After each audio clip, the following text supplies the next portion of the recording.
Hello friends, welcome to my channel.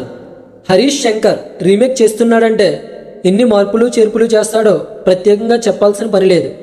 Oh remake Harish Shankar చేతిలో పడిందంటే దాని స్వరూపమే మారిపోతుంది. మరి హరీష్ శంకర్ రీమేక్ చేసిన ఈ మిస్టర్ బచ్చన్ మూవీ ఎలా ఉందో రివ్యూ చూసేద్దాం. కథ విషయానికి వస్తే, మిస్టర్ బచ్చన్ నిజాయితీ గల ప్రభుత్వ అధికారి. ఇన్కమ్ ట్యాక్స్ ఆఫీసర్గా మిస్టర్ బచ్చన్ ఎన్నో రైడ్స్ చేసి ఎన్నో వందల కోట్ల నల్లధనాన్ని వెలికితీస్తాడు. అలాంటి మిస్టర్ బచ్చన్ను ఓ రైడ్ వల్ల విధుల నుండి తొలగించడం జరుగుతుంది. ఆ తర్వాత మిస్టర్ బచ్చన్ తన సొంత ఊరికి వెళ్లి ఆర్కెస్ట్రాను రన్ చేస్తూ ఉంటాడు. అదే ఊర్లో భాగ్యశ్రీని చూసి తొలిచూపులోనే ప్రేమలో పడతాడు. అక్కడే ఉన్న ముత్యం జగ్గయ్య, జగపతి బాబు అరాచకాలు మితిమీరిపోతూ ఉంటాయి. తన మీదకు వచ్చే ప్రభుత్వ అధికారుల్ని ఎదురు తిరిగిన వారిని హతమారుస్తూ ఉంటాడు. అలాంటి జగపతి బాబు మీదకు మిస్టర్ బచ్చన్ లాంటి వాడిని ఐటీ రైడ్స్ కు పంపిస్తారు. జగపతి బాబును మిస్టర్ బచ్చన్ ఎలా ఎదుర్కొంటాడు?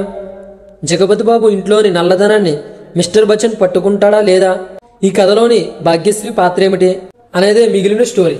మిస్టర్ బచ్చన్ చిత్రం అజయ్ దేవగన్ రైడ్ సినిమాకు రీమేక్ అన్న సంగతి తెలిసిందే. హరీష్ శంకర్ ఓ రీమేక్ ను ఎలా హ్యాండిల్ చేస్తాడో అందరికీ తెలిసిందే. ఒరిజినల్ సినిమాలోని సారాంశాన్ని మాత్రమే తీసుకుని తెలుగు ప్రేక్షకులకు ఏం కావాలో అది యాడ్ చేస్తూ ఉంటాడు.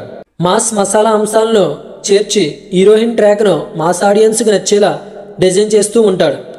ఓ 4 ఫైట్లు, 5 మంచి సాంగ్స్, ఓ 10 మంచి డైలాగ్స్ రాసుకుంటాడు హరీష్ శంకర్. అయితే రైడ్ సినిమాని చూడకుండా ఉంటే మిస్టర్ బచ్చన్ సినిమా నచ్చుతుంది. ఒకవేళ రైడ్ సినిమా చూస్తుంటే మిస్టర్ బచ్చన్ అంతగా కనెక్ట్ కాలేకపోవచ్చు. రైడ్ మూవీ సీరియస్గా సాగితే మిస్టర్ బచ్చన్ అలా ఉండదు.